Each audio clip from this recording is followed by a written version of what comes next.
สวัสดีค่ะท่านผู้ชมจ๋ามาทานข้าวด้วยกันนะคะวันนี้มีอาหารตั้งเยอะแยะนะคะท่านผู้ชมจ๋า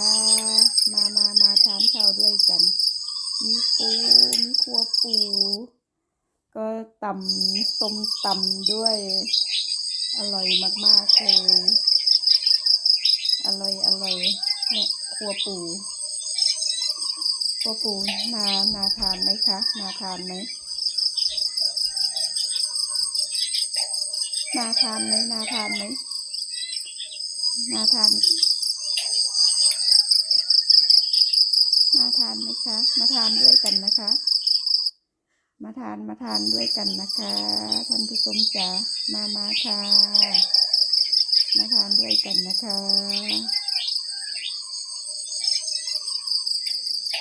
ขัวปูสี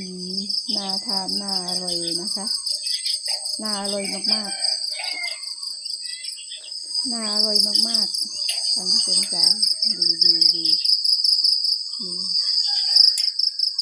ขัวปูมาฟังเสียงกบเสียงเขียดห้องด้วยนะมีเสียงกบเสียงเขียดมันร้อง เสียงกบเสียงเขียดมันร้องมาทานข้าวอยู่บ้านเพื่อนนะวันนี้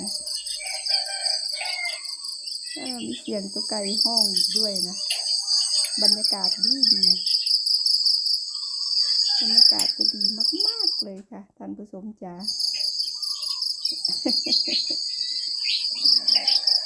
มาค่ะเนี่ยนี้ยำใหญ่ลูกยำใหญ่ด้วยลูกใหญ่ลูกใหญ่นาทานนาเลยเสียงกบเสียงเขียดเสียงกบเสียงเขียดเสียงไก่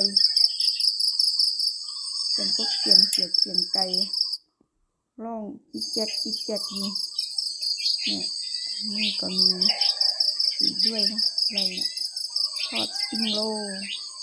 น่าทานไหมสีเหลืองสวยนะสวยยำใหญ่ลูกยำใหญ่ก็ลูกโตลูกใหญ่มากๆเลยนะทานก็หวานหอมนะอร่อยนี่ข้าวเหนียวทานกับส้มตำ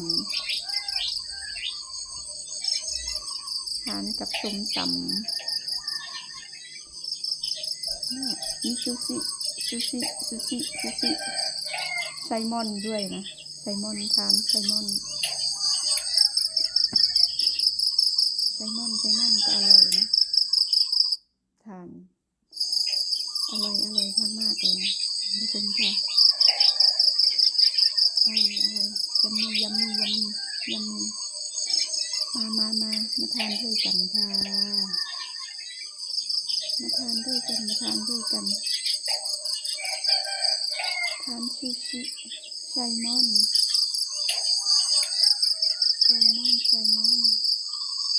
ทานแก้มเบียร์เนี่ยมาทานนะมาด้วยกันนะท่านผู้ชมค่ะ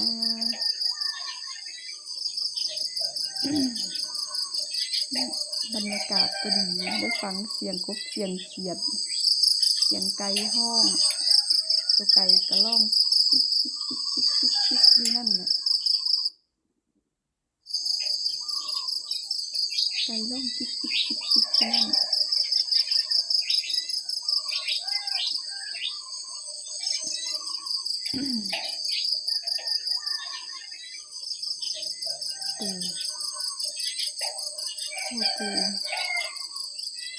ปูก็อร่อยนะ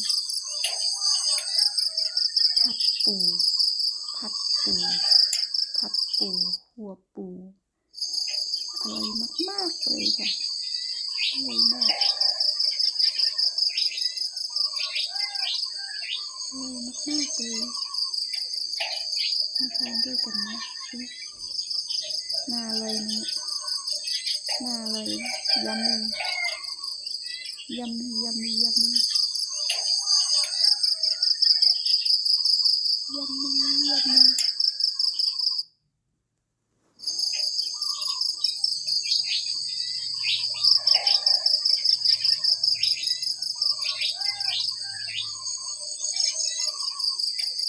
อ